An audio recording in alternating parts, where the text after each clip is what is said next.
नमस्कार, आप देख रहे हैं सत्य हिंदी। मैं निकिता आपके साथ। एक नजर डालते हैं अब तक की सुर्खियों पर। नेतन्याहू की मौत की अफवाहों के बीच आईआरजीसी की धमकी। आईआरजीसी ने बच्चों के हत्यारे नेतन्याहू को खत्म करने की कसम खाई। इस्राएल के प्रधानमंत्री बेंजामिन नेतन्याहू की अफवाहों के बीच इसी पर एक नया विवाद सामने आया है। ईरान की सैन्य संस्था इस्लामिक रेवोल्यूशनरी गार्ड कॉर्प्स यानी आईआरजीसी ने चेतावनी देते हुए कहा है कि अगर नेतन्याहू जिंदा हैं तो उनका पीछा कर उन्हें मार दिया जाएगा। आईआरजीसी ने उन्हें बच्चों का हत्यारा अपराधी बताया। इससे पहले नेतन्याहू के कार्यालय ने सोशल मीडिया पर फैली उनकी हत्या की खबरों को फर्जी बताया था और कहा था कि प्रधानमंत्री पूरी तरह सुरक्षित हैं। अफवाहें तब शुरू हुई जब उनके एक्स अकाउंट पर पोस्ट एक वीडियो में उनके हाथ में कथित तौर पर 6 उंगलियां दिखने का दावा किया गया, जिससे वीडियो के एआई से बने होने की अटकलें लगी। हालांकि क्रोक ने स्पष्ट किया कि यह सिर्फ विजुअल इल्यूजन था और वीडियो में कोई छेड़छाड़ नहीं हुई। हॉर्मुज़ की सुरक्षा के लिए ट्रंप ने देशों से मांगे युद्धपोत। ट्रंप की अपील पर किन देशों ने दी प्रतिक्रिया? अमेरिका के राष्ट्रपति डोनाल्ड ट्रंप ने शनिवार को ट्रुथ सोशल पर एक पोस्ट के जरिए उम्मीद जताई कि चीन, फ्रांस, जापान, दक्षिण कोरिया और ब्रिटेन हॉर्मुज़ स्ट्रेट की सुरक्षा के लिए अपने युद्धपोत भेजेंगे। उनकी इस अपील पर कुछ देशों ने प्रतिक्रिया दी है।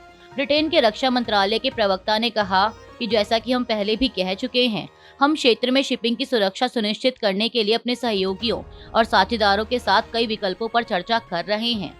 वहीं वाशिंगटन स्थित चीनी दूतावास के एक प्रवक्ता ने सीएनएन से कहा कि चीन तुरंत युद्ध समाप्त करने की अपील करता है। प्रवक्ता ने यह नहीं बताया कि चीन ट्रंप के अनुरोध को स्वीकार करेगा या नहीं, लेकिन उन्होंने कहा कि स्थिर और बिना किसी बाधा की ऊर्जा आपूर्ति सुनिश्चित करना सभी पक्षों की जिम्मेदारी है। उन्होंने यह भी जोड़ा कि चीन संबंधित पक्षों के साथ संवाद को मजबूत करता रहेगा।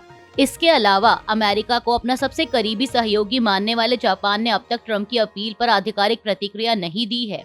हालांकि अधिकारियों ने रविवार को जापानी मीडिया संस्थान एनएचके से कहा कि यह मुद्दा प्रधानमंत्री सनेई तकाइची के अमेरिका दौरे के एजेंडे में शामिल हो सकता है, जो बुधवार से शुरू हो रहा है। विदेश मंत्रालय के एक अधिकारी ने एनएचके से कहा कि जापान केवल ट्रंप के कहने पर तुरंत नौसैनिक जहाज नहीं भेजेगा। अधिकारी ने कहा कि जापान अपनी प्रतिक्रिया खुद तय करता है और स्वतंत्र निर्णय लेना बुनियादी चीज है।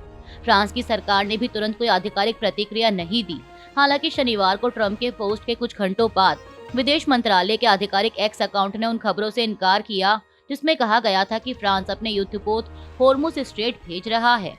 पोस्ट में कहा गया कि नहीं, विमानवाहक पोत और उसका समूह पूर्वी भूमध्य सागर में ही रहेगा।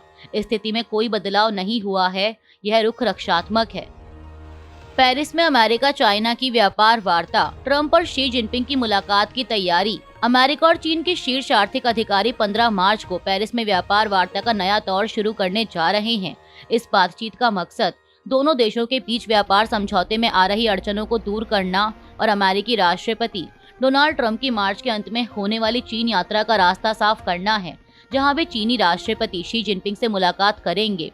बैठक में ईरान को लेकर बढ़े तनाव और तेल की कीमतों में तेजी का मुद्दा भी उठ सकता है, खासकर स्ट्रेट ऑफ हॉर्मुज़ से जुड़े हालात पर, जहां से चीन को अपने तेल का करीब 45% मिलता है। 5 राज्यों के विधानसभा चुनाव की तारीखें आज होंगी घोषित। शाम 4 बजे चुनाव आयोग की प्रेस कॉन्फ्रेंस। भारतीय चुनाव आयोग रविवार शाम को 4 बजे नई दिल्ली के विज्ञान भवन में प्रेस कॉन्फ्रेंस कर पश्चिम बंगाल, असम, तमिलनाडु, केरल और पुडुचेरी में होने वाले विधानसभा चुनावों की तारीखों का ऐलान करेगा। प्रेस कॉन्फ्रेंस में मुख्य चुनाव आयुक्त ज्ञानेश कुमार के साथ चुनाव आयुक्त सुखबीर सिंह संधू और विवेक जोशी मौजूद रहेंगे।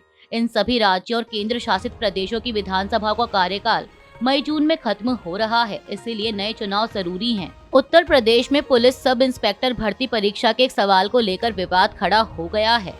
दरअसल Uttar Pradesh police recruitment and promotion board द्वारा 14 मार्च को आयोजित परीक्षा के हिंदी सेक्शन में एक ऐसा शब्द पूछे जाने पर आपत्ति हुई जो परिस्थितियों के अनुसार बदल जाने वाले व्यक्ति को दर्शाता है। विकल्पों में पंडित, अवसरवादी, निष्कपट और सदाचारी दिए गए थे, जिनमें सही जवाब अवसरवादी था। लेकिन विकल्पों में पंडित शब्द शामिल होने पर कुछ नेताओं और संगठनों ने विरोध जताया और इसे ब्राह्मण समुदाय की भावना से जुड़ा मुद्दा बताया।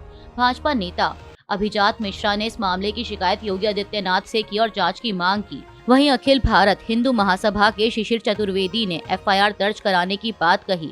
इस विवाद के बीच उप मुख्यमंत्री ब्रजेश पाठक ने कहा कि सरकार ने मामले का संज्ञान लिया है, जांच के आदेश दे दिए गए हैं और दोषियों पर कड़ी कार्रवाई होगी। किम जोंग उन ने परमाणु सक्षम रॉकेट सिस्टम का किया परीक्षण, कोरिया क्षेत्र में बढ़ा तनाव। उत्तर कोरिया के नेता किम जोंग उन ने देश के नए परमाणु सक्षम मल्टीपल रॉकेट लॉन्चर सिस्टम का परीक्षण किया है। सरकारी agency Korean central news agency के मुताबिक इस परीक्षण में 600 मिलीमीटर कैलिबर के 12 अत्याधुनिक रॉकेट लॉन्चर और 2 तोपखाना कंपनियां शामिल थीं। रिपोर्ट के अनुसार रॉकेटों ने 360 किलोमीटर से अधिक दूरी तय कर सी ऑफ जापान में एक लक्ष्य द्वीप को निशाना बनाया।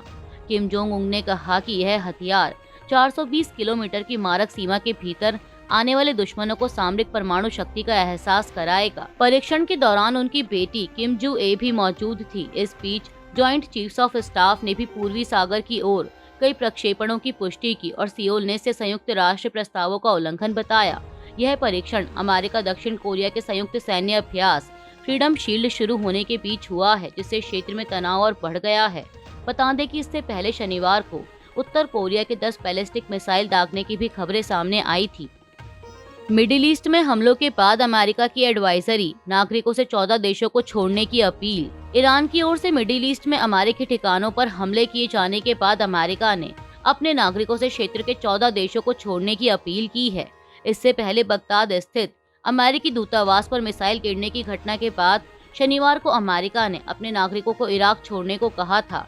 चेतावनी में अमेरिकी दूतावास ने कहा कि नागरिक तुरंत इराक छोड़ दें।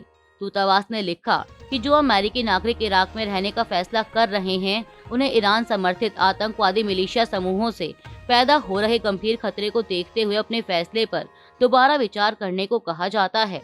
समाचार एजेंसी रॉयटर्स के मुताबिक अमेरिका ने शनिवार को कहा कि उसने ओमान से नॉन इमरजेंसी सरकारी कर्मचारियों और सरकारी कर्मचारियों के परिजनों को निकलने का आदेश दिया है। ईरान युद्ध के बीच स्विट्जरलैंड का फैसला, अमेरिकी सेना को नहीं दी एयर स्पेस इस्तेमाल करने की इजाजत। स्विट्जरलैंड ने अपने हवाई क्षेत्र से अमेरिकी सेना के गुजरने के 2 अनुरोधों को खारिज कर दिया है। स्विस की सरकार ने एक बयान जारी कर इसकी जानकारी दी। स्विट्जरलैंड ने ये फैसला ईरान युद्ध को लेकर किया है। सरकार ने अपने फैसले के पीछे देश के निष्पक्षता कानून का हवाला दिया।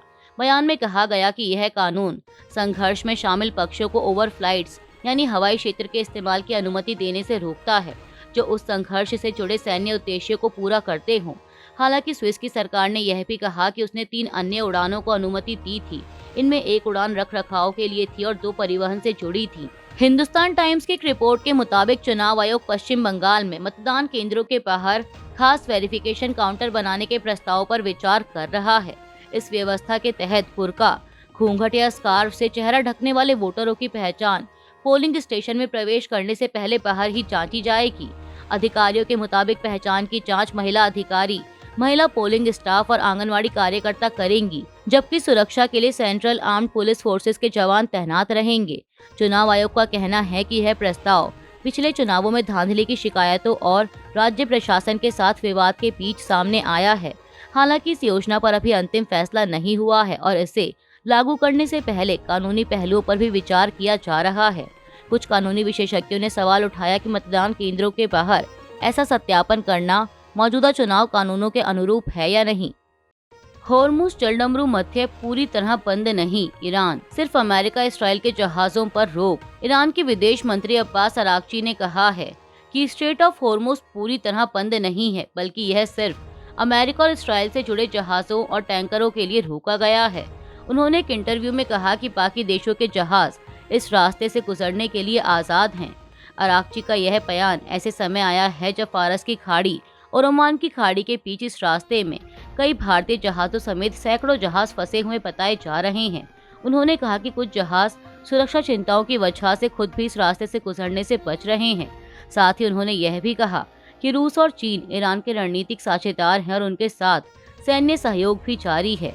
इससे पहले अमेरिका के राष्ट्रपति डोनाल्ड ट्रंप ने चेतावनी दी थी कि अगर ईरान जहाज़ों की आवाजाही में दखल देता है तो अमेरिका उसके तेल ढांचे को निशाना बना सकता है। ईरान समझौता चाहता है लेकिन शर्तें अभी ठीक नहीं, ट्रंप बोले, परमाणु कार्यक्रम छोड़ने पर ही होगा समझौता। अमेरिका के राष्ट्रपति डोनाल्ड ट्रंप ने एक इंटरव्यू में कहा कि ईरान समझौता करना चाहता है लेकिन अभी अमेरिका इसके लिए तैयार नहीं है क्योंकि शर्तें ठीक नहीं हैं। उन्होंने कहा कि किसी भी समझौते के लिए ईरान को अपनी परमाणु महत्वाकांक्षाएं छोड़नी होगी। ट्रंप ने ईरान के नए सुप्रीम लीडर मुश्तबा खामेनेई को लेकर भी सवाल उठाए और कहा कि उन्हें नहीं पता कि वह जिंदा हैं या नहीं, क्योंकि अब तक वे सार्वजनिक रूप से सामने नहीं आए हैं। ट्रंप ने दावा किया कि अमेरिका ने ईरान के अहम तेल निर्यात केंद्र खर्ग आइलैंड को पूरी तरह तबाह कर दिया है। साथ ही उन्होंने कहा कि तेल की बढ़ती कीमतों को लेकर चिंता की जरूरत नहीं है, क्योंकि दुनिया में तेल और गैस की कमी नहीं है। अभी के लिए इतना ही। बाकी की देश दुनिया की बड़ी खबरों के लिए जुड़े रहिए सत्य हिंदी के साथ। Copyright disclaimer under Section 107 of the Copyright Act 1976. Allowance is made for fair use for purposes such as criticism, comment, news reporting, scholarship, and research. Fair use is a use permitted by copyright statute that might otherwise be infringing.